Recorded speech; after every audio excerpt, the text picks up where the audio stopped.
Well, good morning and welcome, Crossroads Church, in person and online. We're glad that you're here this morning with us. My name is Pastor Trav, and I'm an associate pastor here, and glad to be here this morning. Hey, I'd like to play a little game with you, a little word game. I'm going to say some phrases, and I just want you to think about these phrases, and let's try and figure out if we can connect these phrases somehow, because there's some kind of connection that brings them all together. So, I'm going to say some phrases. We'll work on it. We'll see what we come up with. Here's the game. The first phrase, eating a hot dog without relish. Phrase one. Phrase number two, wearing socks with sandals.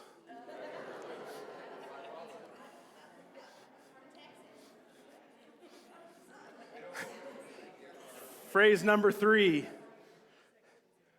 rooting for the Denver Broncos or the Kansas City Chiefs.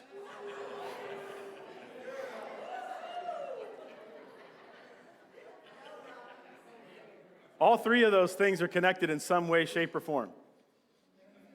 Okay, I'm going to make it easy for you. They're all gross and they're all evil. All right? All gross, all evil. No, I'm just kidding. Those things aren't evil, all right? They're gross, but they're not evil. There's some things that we do and have opinions on, and I just wanted to break the ice with evil because I want to talk about some really heavy stuff this morning, just get into some good things, but it's a little rich, right? And so I wanted to start it with a little soft note, and like I said, those things are gross, but they're probably not evil. But there are some true things in this world that are evil that we encounter. Genocide, man. If you're trying to wipe out a race at any point in time in history, if you're trying to wipe out a race of people, that's evil. Terrorism, where innocent people are being terrorized or victimized, that's evil. Racism, where because of the color of your skin, you think that you're superior to somebody else, that's evil. Slavery, thinking that you can own somebody else, evil. Sex trafficking, evil. Physical abuse, sexual abuse, any kind of abuse, evil. Right? These things you're not going to argue with me. You're not going to go, well, no, sometimes, right? You're not going to have that little kickback because those are just things that are just such obvious evil in our world. And every time I look at these forces of evil in our world, maybe you're like me, I get frustrated. I get angry. I get sickened. And sometimes I literally get sick to my stomach when I see some things like this. And it frustrates me. But the question is, does it move me enough to do something about it? I want to ask you a question. Has your hatred towards evil transformed you into a force for good?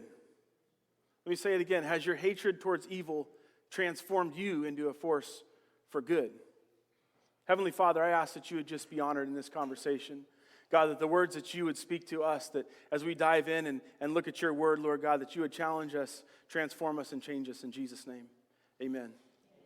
We've been in a series we've been going through the book of Romans, and it's been a great series for us, and I've been growing myself, and hopefully you have too. And the thing that we've been encouraging you to do now for 10 weeks in a row, we've been asking you to read the book of Romans with us every week. It's like 16 chapters, pretty simple. You could do it in a couple of days, or you could spread it out over all 7.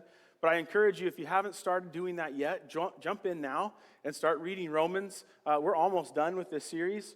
But man, I really would love for you to just sit and marinate and think about Scripture. If you're like me, I have an incredible, I think God just gave it to me that I can read things and hear things and just they sink in.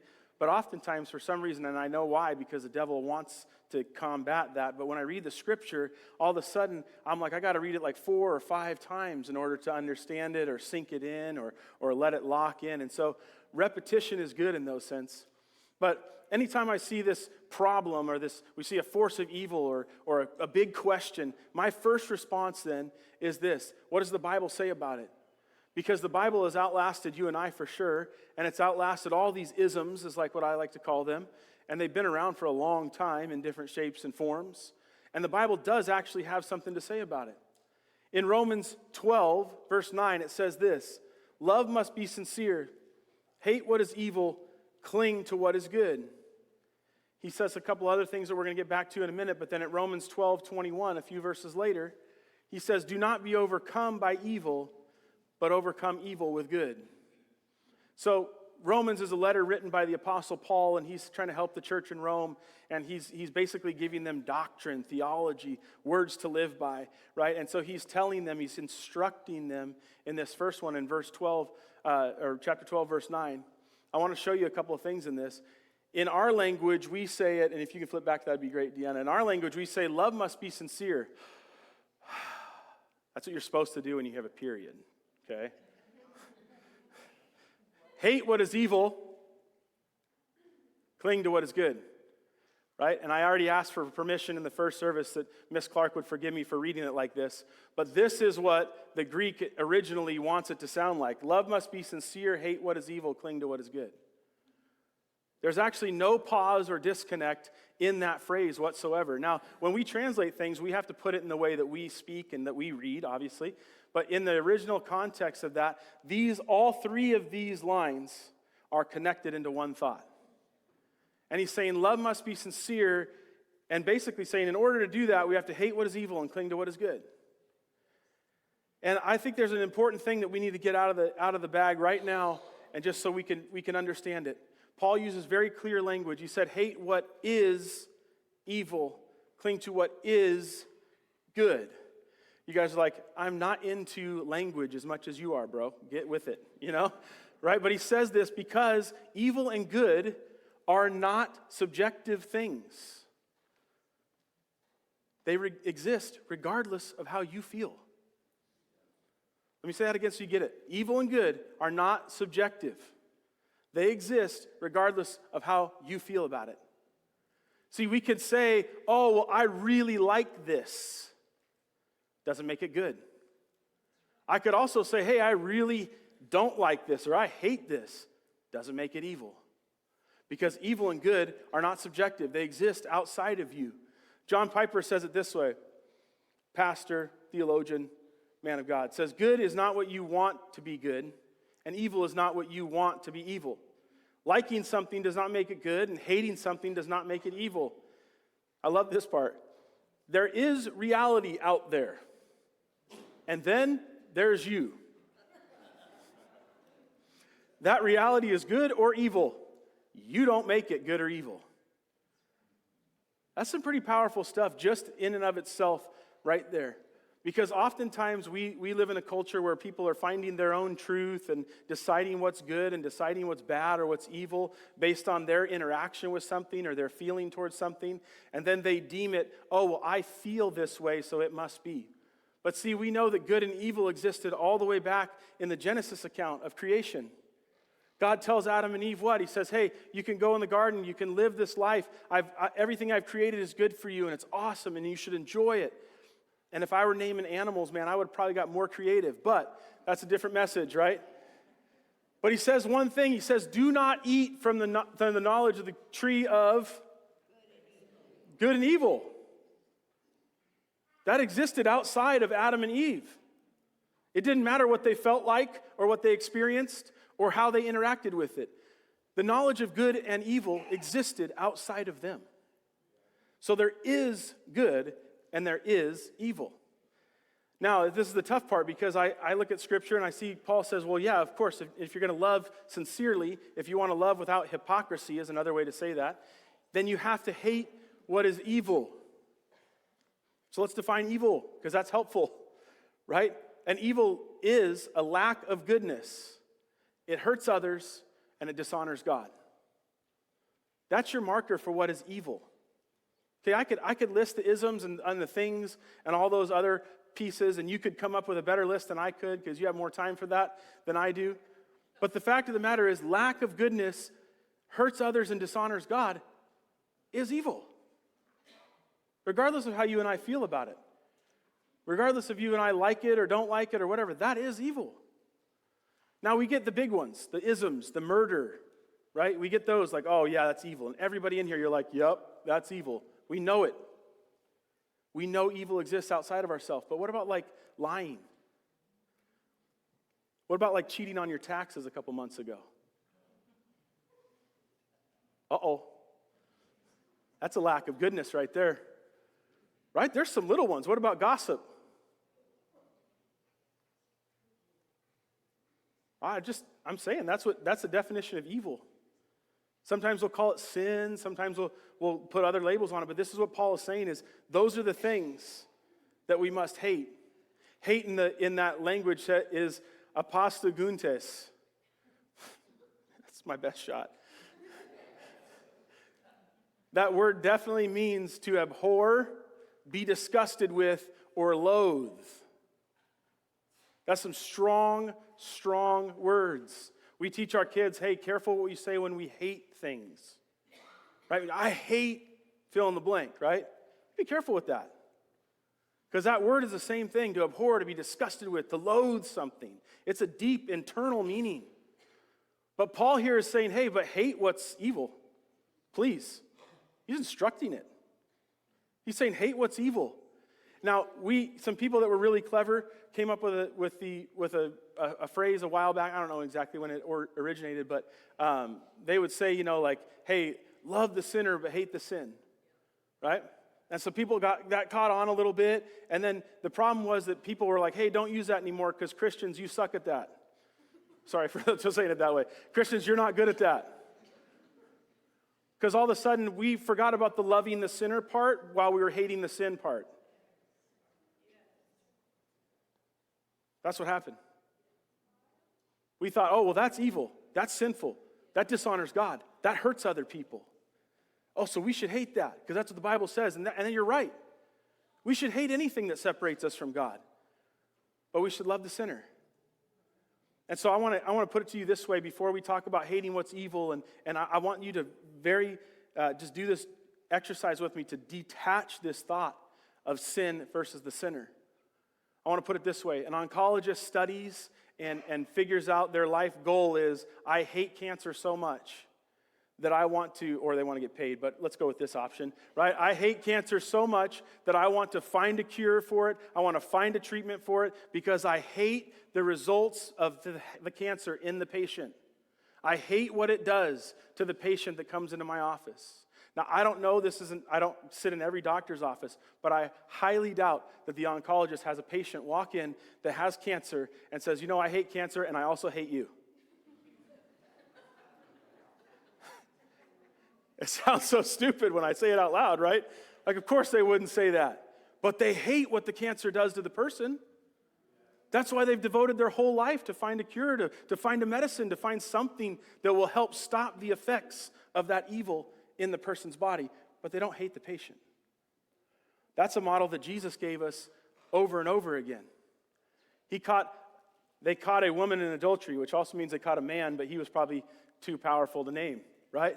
But what does Jesus say? Oh yeah, I hate you because you committed adultery. He says, yeah, you're sinning. That's evil. Don't do that anymore. And restored her. What about the woman at the well when he walks and says, you made a mess of your life and you're not the person that is the highest standard in the community. And he doesn't say, oh, you're ugly and I hate you. He says, evil in your life has caused some problems and I don't like that. But I want you to go and sin no more. Jesus always separated the sin from the sinner. Always. I remember a time where Jesus showed up on the other side of the shore and a demon-possessed man who you could say is evil encountered them. And what was the first thing that Jesus said to that man as he's demon-possessed? I hate you, you're ugly. What's your name? What's your name? And then he casts out the demons that were inside of the man because he hated the sin, but he loved the sinner. We have to get that through our heads. See, this is the problem why we don't spend this concept for us about hating evil is hard, because oftentimes we don't have time to hate evil because we're too busy hosting it. Think about it for a minute. Oftentimes we don't have time to hate it because we're too busy hosting it. Right? You say, whoa, I'm not an evil person, man. Why are you coming at me like that? But listen, if you allow little things to permeate your lifestyle and excuse them as no big deal, you're literally hosting sin or evil. you're not hating it. And what happens is, when we go to hate evil, we see a reflection of ourself in that evil, right? Has anybody am I the only one that's walked this path? I hate that because look at that, that's so sinful, that's so, man, they're a gossip, they're a slander, they're a cheater, they're a whatever, and I just don't like it because why? Because there's a little part of me that might be hosting it. And that means if I don't like that and I hate that, then that means I hate myself and what I'm doing. And so we just kind of do this, right? You've heard this before. Well, you do you, man. You do you. That's my least favorite quote in all of society, I think. Skibbity Riz is close. You're welcome. But you do you is another one. It's saying, hey, that's evil, and I know it's destructive, and I know it's harmful, and I know it dishonors God, but as long as you just keep it over there in your house, we're fine. That's not the attitude a Christian takes. As long as it doesn't get into my space or my part of life, or it doesn't hurt my family or my kids, you just do you, man. And here's the problem with that, is the Bible says that be sure your sins will find you out. And we come to know at a very early age that our actions have consequences. And sometimes our actions hurt ourselves, and eventually our actions will hurt those around us. Some of you guys have walked life long enough to know that you didn't do anything wrong, but you were injured by somebody else's evil or sin. That you were hurt because somebody else was just trying to do them over there in their house. But eventually it snuck out. Can I just say this right now? The reason we're talking about medically castrating and harming children is because we took an attitude for too long as people that know what good is and said, you keep it over there and you'll be okay. And they didn't keep it over there. That's what happens. Is we get too busy saying, man, yeah, whatever. But see, to genuinely love somebody, we have to hate what is evil. Jesus said this. Right? And we'll get to that in a minute, but let me show you a very practical thing about about something that I hate. And I'm going to get emotional talking about it, and I don't apologize at all. I mentioned it earlier, but the thought and the idea of sex trafficking a child, and this is, like I said, this is some mature content, all right? But the idea of that happening in our society hurts my heart and my wife's heart so much that I wish I could do anything that I could. And I know that I'm not equipped to go stand and rattle with a cartel somewhere, or, I'm not that kind of person. I'm not equipped for that. I don't feel God's calling me to do that, but I do know that God called me to do something and called our family to do something. We found an organization called Remember New through some friends of ours.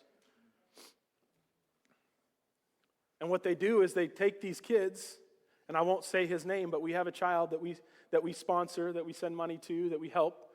They rescue these kids out of this lifestyle. I'm sorry. So they won't be sold by their family into sex trafficking. And it costs me a few cups of coffee a month to offer a kid across the world a chance for a healthy lifestyle. He gets food, clothing, shelter, and never has to experience the devastation of that abuse and that evil.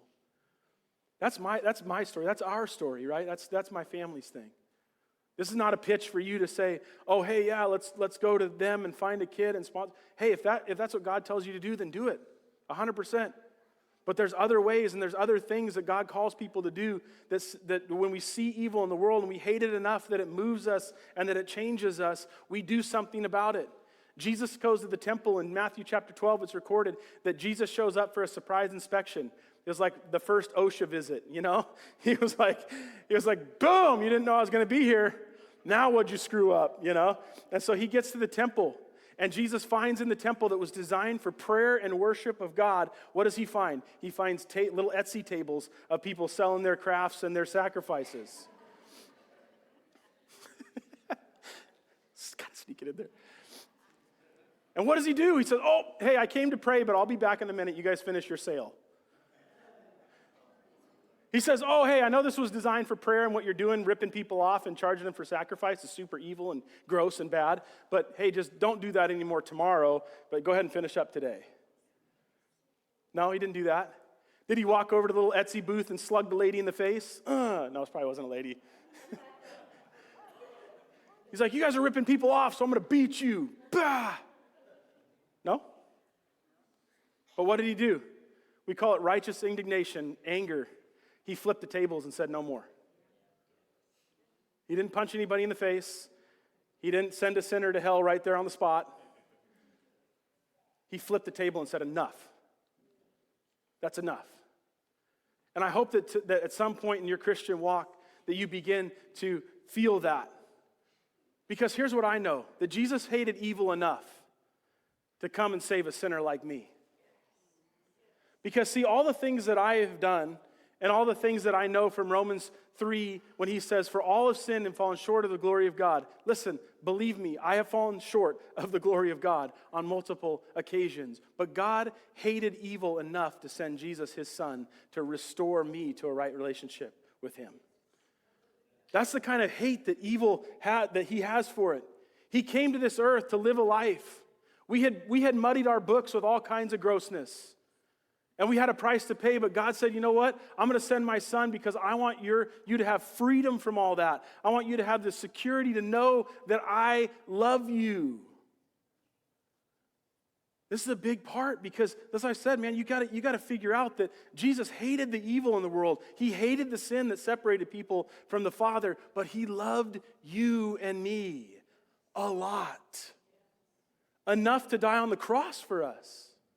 And the Jews didn't kill Jesus, and the Romans didn't kill Jesus, and whoever you want to fill in there didn't kill Jesus. Jesus laid his life down in a sacrificial manner so that you and I could be redeemed from all the evil that cloaked us and covered us. Because Jesus hated evil that much. And then he comes back from the grave and says, man, I got keys to death, hell, and the grave. You don't have to live that life. You don't have to live under that oppression and that guilt. You can live with freedom. And that's what he offers you today. Because he genuinely loved us without hypocrisy, he hated the evil in the world and was moved and compelled to do something to save you and I because he loves you that much. That's what we call the gospel message. If you haven't crossed that bridge, you haven't made that decision yet, I encourage you to do that.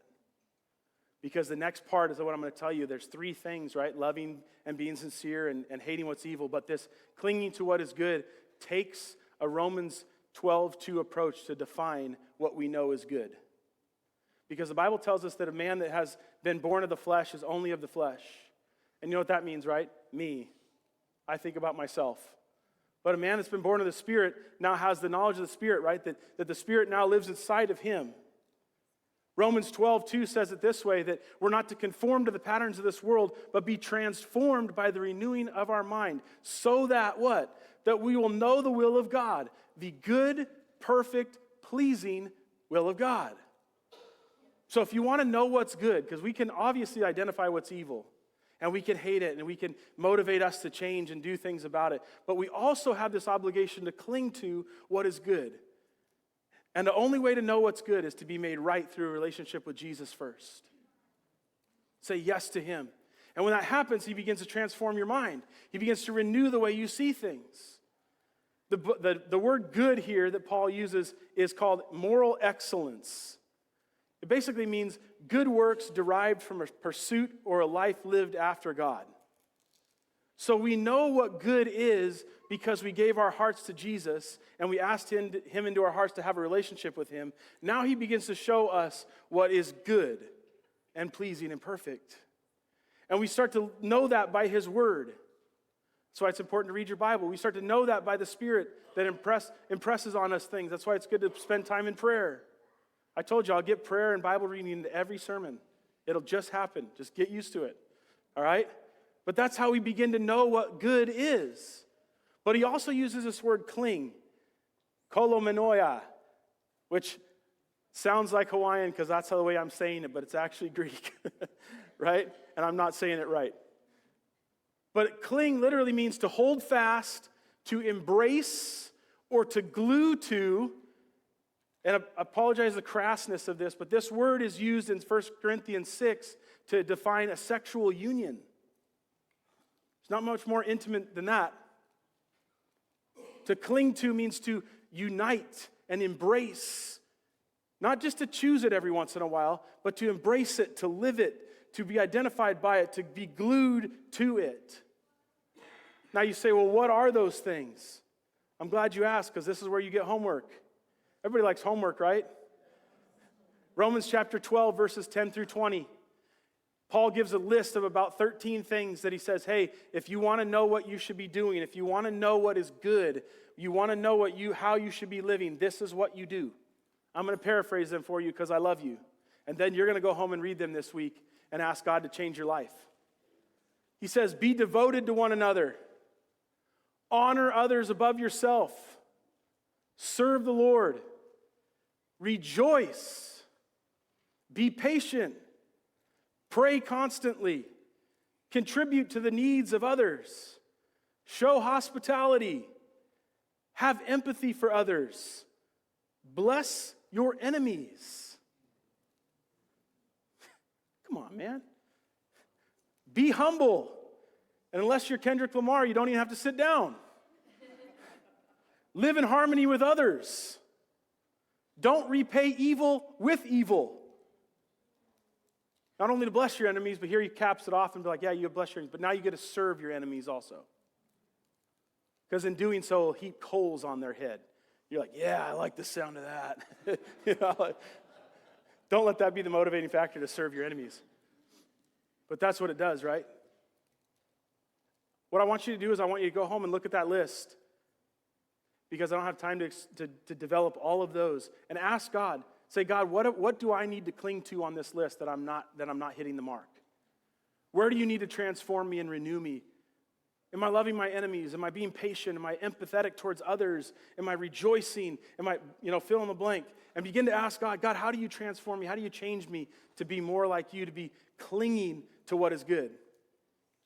I want to wrap this up with an illustration to help you understand how important it is that we cling to what is good.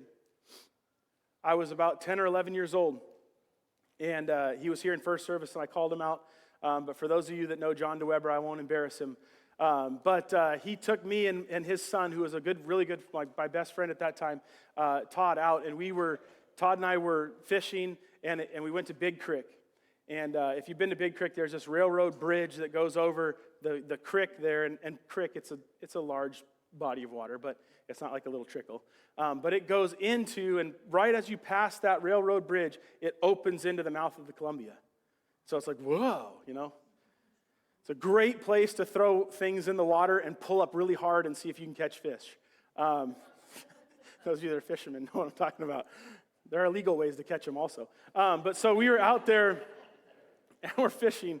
I cling to what is good, man. I hate that evil stuff. So I'm out there fishing legally, and we get bored because we're 10 or 11, and I'd caught so many fish that day. This is a fish story.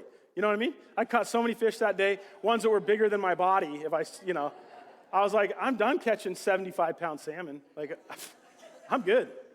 So we go to the back of this railroad bridge, and we go off the side of it because, we're like, oh, hey, there's a log out there. And I asked John earlier, I said, hey, did I miss anything when I described the story? He goes, yeah, man, you made it way too safe.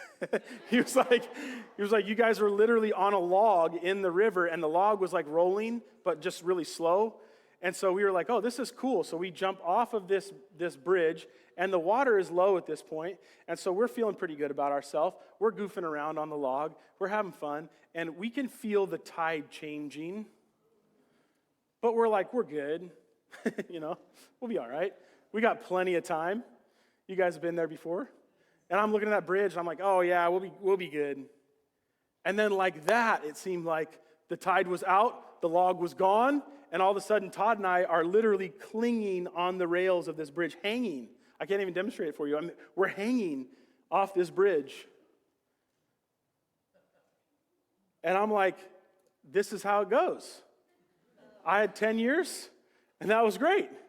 I mean, I'm like, this is my due penalty for snagging salmon at the Buzz Bomb hole. It's like, I earned it, But that's not true. I was scared to death. I was clinging onto the bridge, holding on for dear life.